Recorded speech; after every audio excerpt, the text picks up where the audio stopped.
আসসালামু আলাইকুম। কাছে এবং দূরে যে যেখান থেকেই আমার আজকের ভিডিওটি দেখতেছেন, আশা করছি সবাই খুবই ভালো আছেন। আমিও আলহামদুলিল্লাহ আপনাদের সবার দোয়া অনেক অনেক ভালো আছি। আজকে ওই রকম একটি পিঠার রেসিপি আপনাদের সাথে শেয়ার করব, যে পিঠাটা আপনারা সারা বছর খেতে পারেন, আবার সংরক্ষণও করতে পারবেন। আজকে আমি চিকেন সমোচা পিঠা তৈরি করে দেখাবো। তো এই যে একটা পিঠা ভেঙে দেখাচ্ছি, তো দেখুন পিঠাটা কিন্তু খুবই মচমচে হয়েছে এবং ভিতরের পুরটা কিন্তু ভীষণ মজা হয়েছে। আর যেহেতু সামনেই রমজান, তো রমজানের আগে আপনারা এই পিঠাটা বানিয়ে সংরক্ষণ করতে পারবেন। তাহলে চলুন দেখে নিই মূল রেসিপিটি। তো পিঠাটা তৈরি করার জন্য আমি এখানে চুলা একটা প্যান বসে তাতে তেল গরম করে নিয়েছি। এর মধ্যে আমি পেঁয়াজ দিয়েছি 1 কাপের মতো, আর হাফ কাপের মতো পেঁয়াজ পাতা দিয়েছি। যেহেতু এখন পেঁয়াজ পাতা পাওয়া যায়, তাই আমি এখানে পেঁয়াজ পাতাটা দিয়েছি। আপনারা চাইলে এখানে স্কিপ করতে পারেন, সেক্ষেত্রে পেঁয়াজের পরিমাণটা একটু বেশি করে দিবেন। তো এবার পেঁয়াজ পাতাটাকে ভালো মতো নরম করে ভেজে নিয়েছি। আর এখানে একটা মুরগি নিয়েছি, আস্ত মুরগিটাকে আমি আদা রসুন বাটা, হলুদ, মরিচ, লবণ আর পানি দিয়ে এটাকে ভালো মতো সেদ্ধ করে নিয়েছি। এরপর মাংসটাকে ছাড়িয়ে নিয়েছি। এবার মাংসটাকে আমি পেঁয়াজের সাথে দিয়ে দিলাম, আর এর সাথে যে মাংস সেদ্ধর পানিটা ছিল, তো সেই পানির মশলাটাও দিয়ে দিয়েছি। এবার এটাকে খুব ভালো করে নেড়েচেড়ে মিশিয়ে নিচ্ছি। এবার এই পানিটা শুকানো পর্যন্ত এটাকে ভালো মতো সেদ্ধ করে নিব। তো এই যে পর্যায়ে কিন্তু পানিটা বেশ খানিকটা টেনে এসেছে। তো এখন আমি এর মধ্যে স্পেশাল গরম মশলাটা দিয়ে দিলাম, আর এই মশলাটা আমাদের বাসায় তৈরি করা। তো এর সাথে সয়া সস দিয়ে দিয়েছি, আর দিয়ে দিলাম এখানে কাঁচামরিচটা আপনারা যতটুকু ঝাল খাবেন তো সেই অনুপাতে অ্যাড করে দিবেন। তো এবার সব কিছু খুব ভালো করে নেড়ে চেড়ে মিশিয়ে নিচ্ছি। তো এবার পানিটা পুরোপুরি শুকানো পর্যন্ত অপেক্ষা করব। তো এই যে পর্যায়ে কিন্তু পানিটা পুরোপুরি শুকিয়ে গেছে। আপনারা এখানে মুরগির পরিবর্তে কিন্তু গরুর মাংস দিয়েও এই পুরটা তৈরি করতে পারেন। তো এখন আমি এর মধ্যে গোলমরিচ গুঁড়া দিয়ে দিয়েছি। দিয়ে এবার খুব ভালো করে এটাকে নেড়ে চেড়ে একটু ভাজা ভাজা করে নিব। তো এই যে আমার চিকেনের পুরটা তৈরি হয়ে গেছে। তো এবার এটাকে আমি চুলা অফ করে নামিয়ে ঠান্ডা করে নিব। আর এদিকে আমি পিঠাটা তৈরি করব। তো পিঠা তৈরি করার জন্য এখানে আমি চালের গুঁড়ি নিয়েছি। তো চালের গুঁড়ির এখানে কোনো পরিমাপ নাই, তো পরিমাপটা বলতে পারবো না। এটা ফ্রিজে সংরক্ষণ করা ছিল, তো সেটা ফ্রিজ থেকে বের করে এটাকে একটু নর্মাল করে নিয়েছি। আর এদিকে আমি পানি গরম করতে দিয়েছি। তো পানিটা যখন ফুটে উঠবে তখন এর মধ্যে আমি পরিমাণ মতো লবণ দিয়ে দিয়েছি। তো এবার আমি এর মধ্যে চালের গুঁড়িটাকে অল্প অল্প করে দিয়ে দিব পানিটার সাথে। তো এখানে আমি 3 বাটির মতো চালের গুঁড়ি দিয়েছি। দিয়ে এবার 3-4টা একটা নাড়ানি দিয়ে একটু ছিদ্রের মতো করে দিলাম। এবার এটাকে ঢাকনা দিয়ে কিছু সময় ঢেকে রেখে দিব। তো কিছু সময় পর ঢাকনাটা তুলে নিয়েছি। তুলে এবার নাড়ানি দিয়ে এটাকে খুব ভালো করে পানির সাথে নেড়ে চেড়ে চালের গুঁড়িটাকে পানিটার সাথে ভালো করে মিশিয়ে নিচ্ছে। তো এই যে ভালো করে আমার মিশানো হয়ে গেছে। তো এবার এটাকে একটা ঢাকনা দিয়ে ঢেকে হালকা একটু ঠান্ডা করে নিব।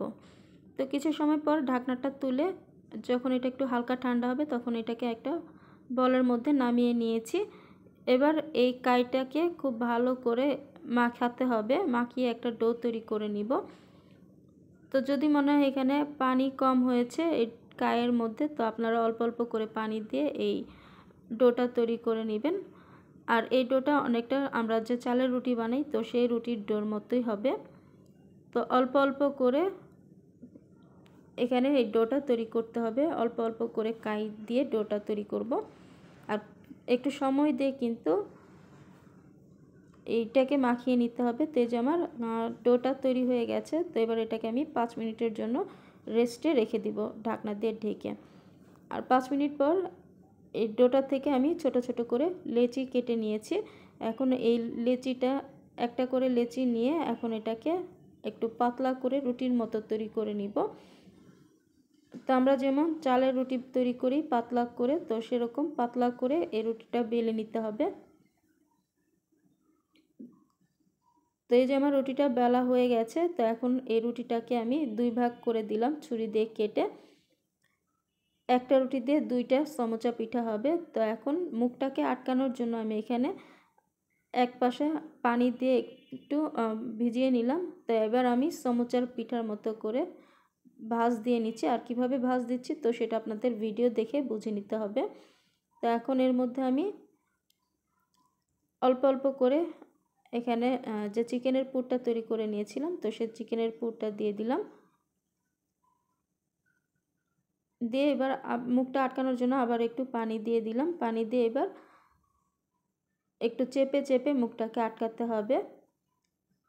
তো এই যে আমার সমোচা পিঠা তৈরি হয়ে গেছে। তো এইভাবে করে বাকি সমোচা পিঠাগুলো বানিয়ে নিব। তো এবার এটাকে ভাজবো। ভাজার জন্য চুলায় একটা প্যান বসিয়ে তাতে তেল গরম করে নিয়েছি। তেলটা যখন মিডিয়াম গরম হবে তখন এর মধ্যে আমি একটা একটা করে পিঠা দিয়ে দিব। আর তেলটা যেন খুব বেশি গরম না হয়, তাহলে কিন্তু উপরটা পুড়ে যাবে, ভিতরটা কাঁচা থেকে যাবে। আর এই পর্যায়ে চুলার আঁচটা মিডিয়াম করে এটাকে ভাজতে হবে। তো এক পাশ হলে আমি আরেক পাশ উল্টে দিব। তো উল্টে পাল্টে আমি পিঠাটাকে হালকা করে একটু ভেজে নিচ্ছি। তো এই যে এক পাশ হয়ে গেছে, তো আমি আরেক পাশ উল্টে দিলাম। তো এই যেভাবে করে আমার পিঠাটা ভাজা হয়ে গেছে, তো আমি এখন পিঠাটা তুলে নিচ্ছি। তো আমি এটাকে হালকাভাবে ভেজে নিয়েছি। তো এই যে এখানে আমি কয়েকটি পিঠা ভেজে নিয়েছি। তো এভাবে করে আরও কয়েকটি পিঠা ভেজে নিব। তো এই যে এখানে আমি বেশ কয়েকটা পিঠা ভেজে নিয়েছি। আর এই পিঠাগুলোকে আমি সংরক্ষণ করব। তো সংরক্ষণ করার জন্য এই পিঠাগুলো যখন ঠান্ডা হবে তখন এটাকে একটা এয়ারটাইট বক্সের মধ্যে ভরে আপনারা ডিপ ফ্রিজে রেখে প্রায় 2 থেকে 3 মাসের মতো সংরক্ষণ করতে পারবেন। আর নর্মাল ফ্রিজে রাখলে আপনারা 15 দিন পর্যন্ত এই পিঠাটাকে সংরক্ষণ করতে পারবেন। তো এখন এই পিঠাটাকে আমি খাবার জন্য কিছু পিঠা ভেজে নিব। তো আমি এখানে চুলায় তেল গরম করে মিডিয়াম আঁচে আমি পিঠাগুলো দিয়ে দিয়েছি। এবার পিঠাটাকে এক পাশ হলে আরেক পাশ উল্টে দিব। তো এই যে আমার পিঠার এক পাশ হয়ে গেছে, তো আমি এক পাশ উল্টে দিচ্ছি। উল্টে পাল্টে আমি পিঠাটাকে একটু মচমচে করে ভেজে নিব। যখন সুন্দর একটা কালার হবে তখন আমি পিঠাগুলোকে তুলে নিব। তো এই যে আমার পিঠাগুলো ভাজা হয়ে গেছে। তো যে পিঠাটা আগে দিয়েছি তো সেই পিঠাটাকে আমি আগে তুলে নিচ্ছি। তো একটা একটা করে আমি পিঠাগুলোকে তুলে নিব।